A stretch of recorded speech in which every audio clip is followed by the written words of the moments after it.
Hello you, I'm Pantsman UK, this is PMUK Plays Minecraft with mods. And a bit of a change from what I expected to bring you, but this is a bit of a how to get started with factorization.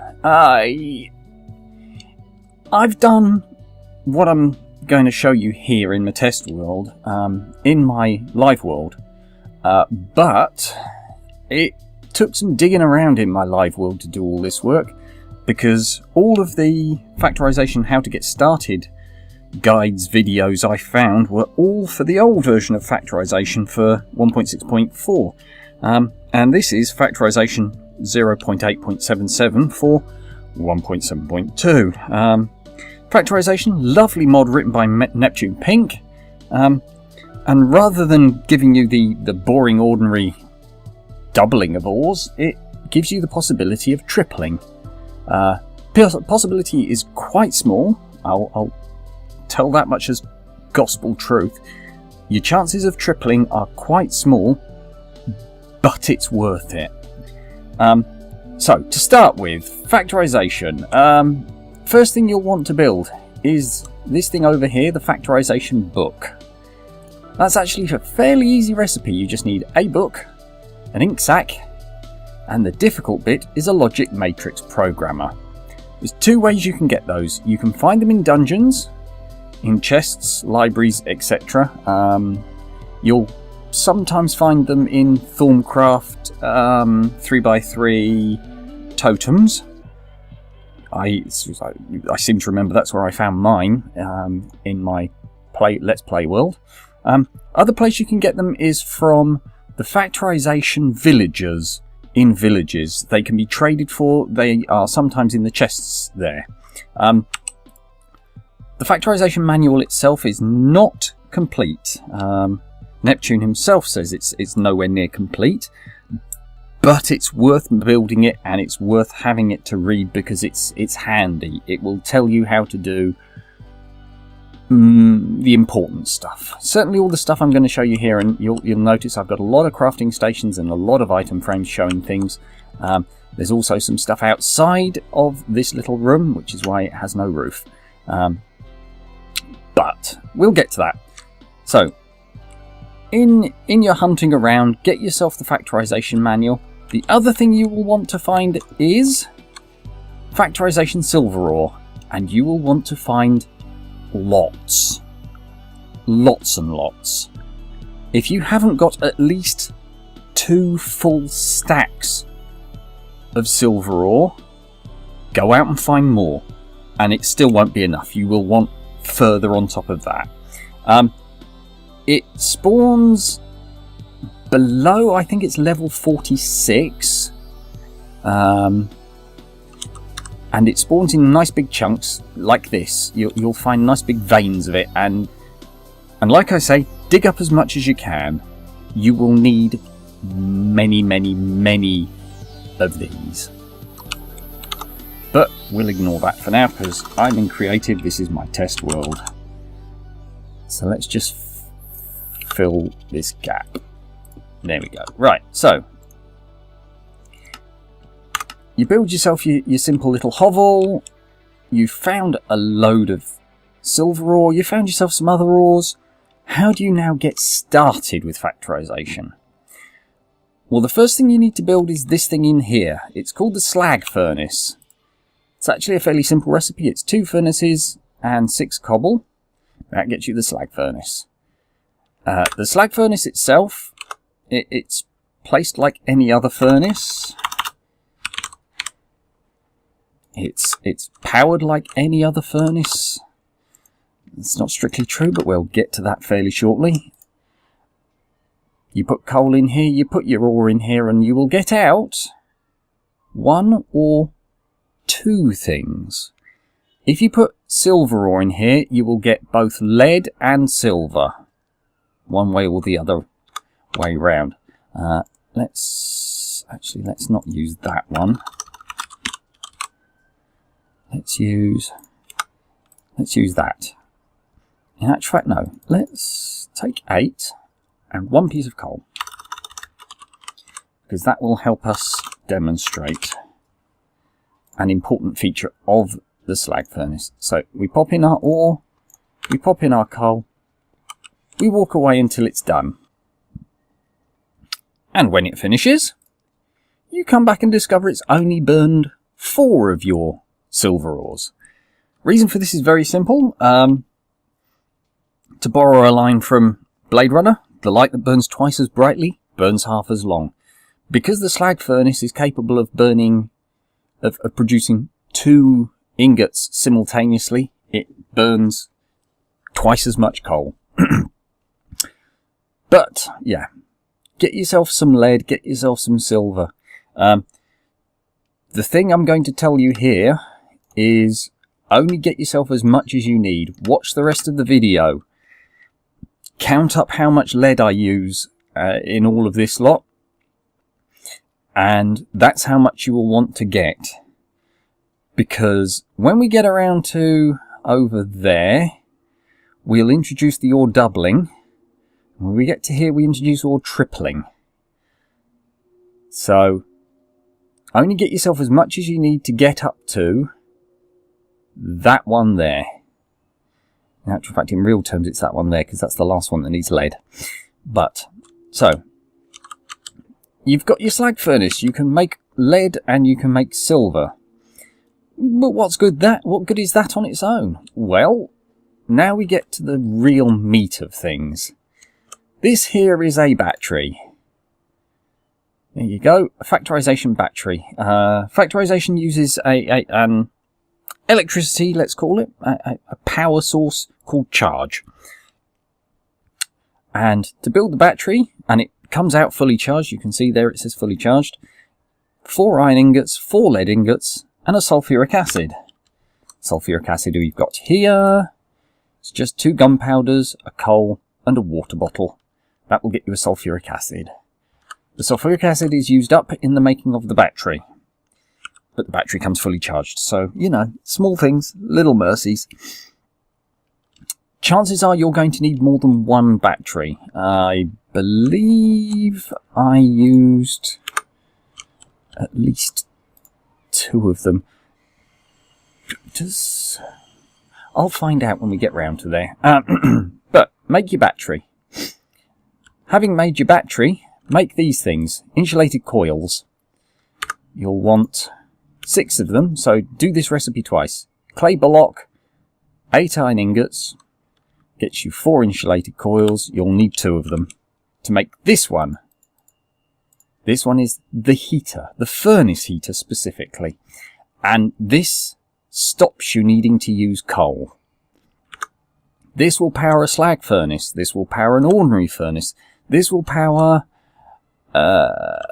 this item over here, which you're going to want. That's an important one. That's your ore tripler. So, make yourself a furnace heater. And then to power your furnace heater, you can either stick the battery next door to it. Very wasteful. Or you can go along this road. And this road gets you something to recharge your battery. So you put your battery next to your furnace heater, and then you build these 1, 2, 3, 4, these 5 things, let's say, because that's lead wire at the end there. First off, build yourself the water boiler. Very simple recipe. It's a cauldron recipe with the iron bars at the top. Gets you an water boiler. Water boiler boils water. Simply put, you can either heat it using mirrors and solar power, which is what I've done, or you can use that thing over there, which is the calorimetric burner. You place it next door to the water heater. You have to have water underneath it. If you've got plenty of food, I would suggest going down the calorimetric route, because that will run 24/7. Minecraft terms. The solar powering it only works when there's sunlight. But if you're not good on food, don't go building a calorimetric. You'll need your food for yourself in your survival world. So build your water boiler, and then you'll need to build a motor. And if memory serves me, you keep the battery when you build the motor. You do, but you lose a little bit of charge. Excellent. So get yourself your bits, build your motor. I'm going to suggest you build at least 2. Next thing you need is this thing, the pressurizer. Very simple recipe, 4 iron ingots, weighted pressure plate, not pressure plate. Get one of those as well. And then you build this item here. This is the steam turbine. Guess what it sits on top of?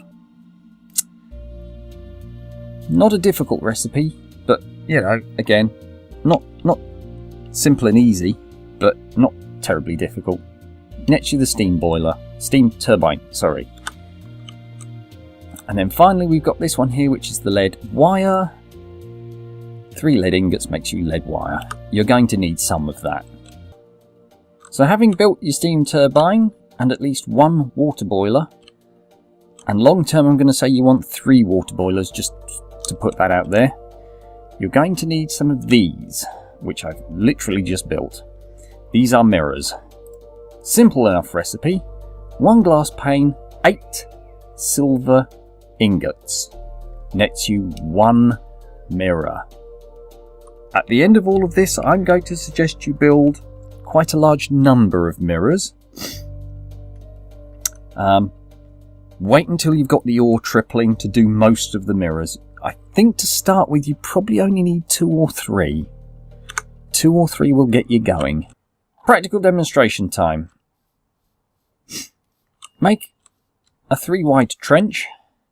Fill it with water so that you have an infinite source in the centre. And then stick yourself in a single water boiler. On top of the single water boiler you put a steam turbine. I'm just going to pop those up there. And not an awful lot will happen. That's because you need mirrors to heat the water boiler. They redirect the sunlight to warm the water boiler, and the water boiler produces steam, turns the steam turbine. Steam turbine produces electricity. You will note that there is a motif on the floor here, and we're going to get to that over there in a second. The motif runs out, I think it's 15? 1, 2, 3, 4, 5, 6, 7. 1, 2, 3, 4, 5, 6, 7. 7 and 7 is 14, 1 is 15. Yeah, so in a ring, 15 across, well, make a square 15 across and then knock the 3 corner blocks out. This is the maximum distance you can place mirrors. This ensures you will get the most mirrors around your water boiler. If you go to maximum width... Right, sorry for the jump cut, had to wait for a tram to go past. Yeah. So if I take some mirrors, and given I'm in creative I only need 1, if I pop a mirror down on each of these corner blocks, you'll see that they orient themselves towards the water boiler.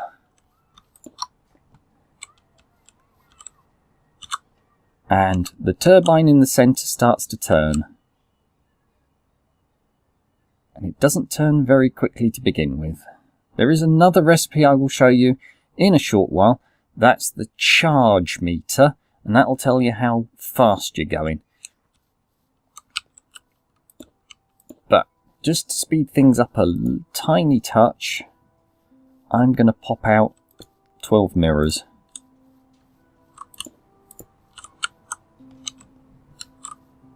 There we go, it's actually started turning now. As long as it's continuously turning, you'll get some charge out of it. And hear me now or believe me later, you're going to need a lot of charge if you're going to go the route I've gone in my Let's Play world. But how are you going to get all the silver for these? I put 12 mirrors out, that's 12 eights. 72? No, the other end, 92. 80, 88, 96, sorry. That's 96 silver just for these mirrors here. we need the ore doubling mechanic. So let's discuss how we get that. We start off with this device here that you can't quite see because it doesn't lay flat, but it's the socket block. 2 iron bars, wood slab gets you the socket block. You'll then need your second motor. Oh, we've already taken the recipe away for that, sorry. And finally, you need the diamond cutting head. This thing's a bit of a bugger to make. Weighted pressure plate's nice and easy. Diamond block shards, pain in the bum.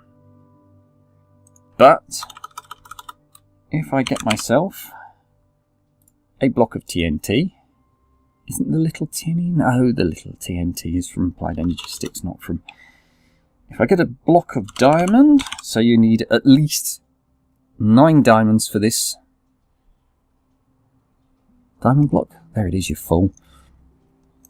And I should get myself a lever, because it's just slightly easier if I use a lever.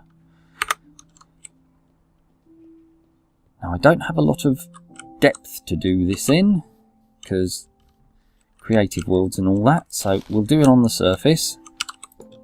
Place down a TNT, place down a diamond block, set the TNT off. And what you will get out is diamond shards. And 18 of them if all goes well. So that's how you get your diamond shards. You get 18 of them so you can make many cutting heads. Well, you can make a couple. I've not needed more than one. Next recipe I'm going to show you is just a handy one to have with the ore doubling mechanic, and that is the barrel. Wood slab. Oak wood in this particular case. Now I shall show you how to put these things together. Okay, so here's the little demonstration for how the ore doubling works. We have a chest, a socket block, a battery that happens to be fully charged. We place a motor onto the socket block. We place a diamond cutting head onto the motor. And then we put a barrel in front of all of that. Now, if we put some ore into the barrel, and, oh yeah, we provide we wire the motor to a battery, or you just put the battery next door to it. Can't be bothered, I'm going to use a wire. You'll notice the cutting head turns, the ore gets used up from the barrel, charge gets used up from the battery, and there we go. And when the contents of the barrel run out, the motor stops turning, you stop using up charge. What you end up with in your chest is twice as many dirty ore gravels. In this case it's silver because we used silver ore. Works with iron, works with copper, works with tin. Doesn't work with aluminium from Tinker's Construct. Haven't tried using it with the other Tinker's ores, Ardite and Cobalt. Tell you what, let's just try Cobalt. 1, 2. Have I got enough charge? Yeah, I've got enough charge. Didn't mean to do that. That was an error. By the way, if you put something into the barrel that doesn't get cut by the diamond cutting head, what it will do is throw it straight back in here unprocessed. Oh, you can double up. Oh, Neptune, you naughty little tinker. I love you. That's interesting, yeah. Like I say, aluminium ore. Let's get some aluminum. Tinker's aluminum. we've got a wee bit of charge, so let's just pop the aluminium in there. Just gets pulled straight through unprocessed. That's how you double up. Simply double up. You can cook that in the slag furnace and you will get, let's have a think, you'll get your ore. So in this case you'd get silver. And I think you get, no, not recipe, usage. If you smelt it, you get silver ore, yeah. If you put it in the slag furnace, you'll get silver ore, silver ingot, sorry, and dirt. Oh, pardon me, I've got a bit of a cold. Me and my constant colds. Right. But there's some further processing we can do with the dirty gravel. If we take, let's say, a bucket of water. If we take a bucket of water, or we take a water bottle, works just as well with water bottles, and we do that, what we get back is clean gravel.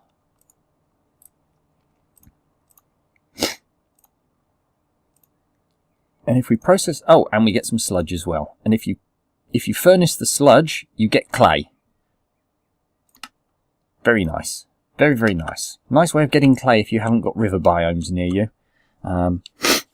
You're going to need a wee bit of clay to make the insulated coils, but if you only get a wee bit of clay, get yourself up to the dirty ores and then clean the dirty ores and you'll have sludge. The sludge is a 1-for-1 to clay. A sludge blob goes to a clay blob. Usages for the clean ores? Well, if you slag furnace your clean gravel, you get reduced silver chunks and you get reduced lead chunks. And notice that 125%. There's an additional 1 for every 4. That's you starting to triple. Okay? You get that? That's your tripling.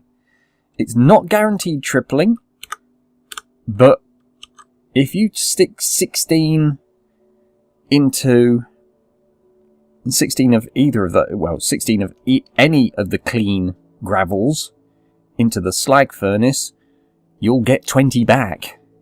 You might get lucky, get 21. You might get less lucky, get 19. But all of a sudden, you're starting to make profits. Big profits. Now, next thing I'm going to show you. It's going to take a little bit of setting up, so come back in a second.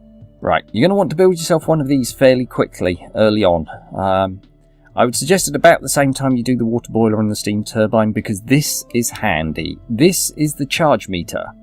This will tell you how much power you are generating with your steam turbine. Dead cheap recipe, 2 iron ingots, a lead, a stick, 4 planks and a sign. The stick and the planks can be any wood at all. I've used Natura myself.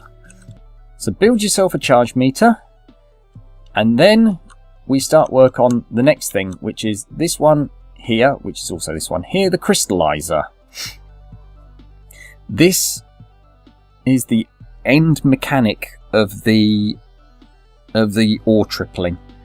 This is the thing. This one will take you the most amount of time because the crystallizer works slowly. It takes 20 minutes to run the crystallizer one cycle. So you may want to build yourself more than one crystallizer. Crystallizer recipe is dead cheap, which is handy. Cauldron, string, stick makes the crystallizer. So make yourself a crystallizer. The other thing you will need to run your crystallizer, and you only need one of these per crystallizer, is aqua regia. This one's a bit of a pain to make. It's a sulfuric acid, a fire charge, which if you don't know the recipe is that or that, gunpowder, blaze powder, coal. And if you're getting blaze powders anyway, you might as well use blaze powder in the recipe for the aqua regia. If you haven't got much blaze powder, powder yourself some netherrack. Whilst you're in the nether getting your blaze powders, grab some netherrack, stick it in front of the diamond cutting head, you'll get netherrack powder, sorry. That also makes aqua regia. So like I said, get yourself as many mirrors as you can. The more mirrors you have, the more charge you generate, because the more steam you generate. And that'll keep that battery good and charged. Now, so we've cooked the clean ore, gravel, in the slag furnace, and we get out chunks. Reduced silver chunks, reduced lead chunks, reduced iron chunks, reduced tin chunks, reduced copper chunks, cobalt, ardite, etc. Now, if I take some aqua regias and I place an aqua regia in the centre, bottom, you fool. There we go. These are all now charged and ready to work. What I do is I take the thing I'm cooking and I put it round the outside like that, and it will start to heat up. Now, interesting point about these crystallizers is they only need heating to charge up.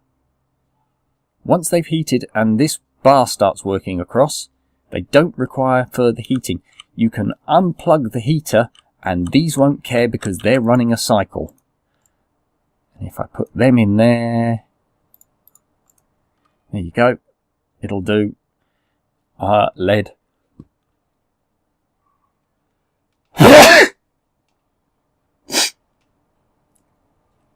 Oh. It'll do your silver, it'll do your lead, it'll do your copper, it'll do your iron, it'll do your tin. Don't mix the reduced chunks. And now we wait, and we wait one Minecraft day-night cycle, 20 minutes, for these to cook. And whilst that's doing, I'll do some off-camera work, and you can come back when these are ready. Okay, so you've got your little batteries, you've got your water boiler, you've got your steam turbine or your calorimetric heater. You're keeping a battery charged right up until the moment you plug a heater into it. And as soon as you do that, your battery empties. So, how do we deal with that problem? Well, easy way is stick another water boiler under your steam turbine in a vertical stack. Oops, bit like that. But the other thing you can do is build the bigger battery. Factorization has this thing called a Leyden Jar. Nice and cheap, piece of glass, 5 panes, 3 lead ingots, makes a Leyden Jar. 2 teeny tiny problems with the Leyden Jar. Number 1, it needs an awful lot of charge to charge. In personal testing, I can't get it to charge at anything less than about 70. And it says charging bounds of 40 to 70. Not sure if that's by design or what. But the other problem with it is it only charges through the top of the Leyden Jar. So if I stick it on the top of this, it won't do anything. But if I pop it here and click a lead wire on the top, it will start to charge, in theory. Yes, it's charging. We've got 100 and something in there. So there you go. Now, you'll notice lightning effects inside the Leyden Jar when it's charging. Other thing I've noticed is the charge meter cycles when things are working. Oh, sorry. There you go. 2% storage. It's a big-ass battery. In theory, I could take this battery out of the loop, stick another lead wire in to the heater, and everything would keep going. I'm not going to test it. Other thing I want to mention is mirrors. The mirrors will face upwards when they don't have line of sight to the thing they're supposed to be charging. So because I've stuck this Leyden Jar here, Those 3 there no longer have line of sight to the water boiler on the ground floor. I can offset that probably... No, I can't. Well, we'll try. We'll try. Let's see if I can... No, that won't charge either. So, yeah. Easiest way of getting around that is to run your cables up, along, and outside of your mirror loops. But I'm not going to do that because I've already got these guys going.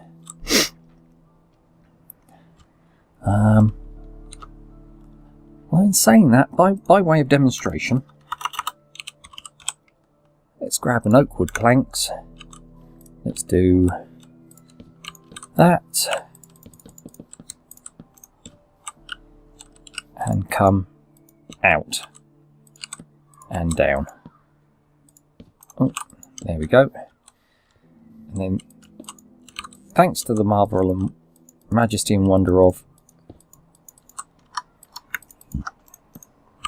Why aren't you going across? Oh, because it's automatic for that one. Yeah, lead wire will run up, down, around, underneath. There you go. Like that. Happily. It's chunkier than RedNet, Project Red wire, RedNet wire, red wire. Red power wire, sorry. But it works similar sort of way. Other than it's made of lead and therefore very heavy. But yeah, like I say, I could move this Leyden jar out this way now. In fact, if I do not that, yeah, that's charging, which is interesting. I'll move this one so that we get some charge back from over there, because that'll actually make these run a bit faster. Right, you can join me in 20 minutes or so when these things will finish. And once your 20-minute cycle is up, you will be left with crystalline ores. In this case, crystalline silver, and we've done quite well with RNGesus and got an extra 2. 5 slots is 5 crystals. We've gotten 7 there. And I've already pulled out the crystalline lead. Here it is in my thing. All you do with this, throw it into a furnace, cook it. Why is it not cooking? Anyhow, yeah, that's the basics of the early parts of factorization. Certainly the ore doubling / tripling mechanic, and charge and storing of charge and using charge. Like I say, I'm going to go away and drop a post on Neptune's thread on the Minecraft forum. Hopefully it's a bug and it gets fixed, because I don't like to think that there's no use for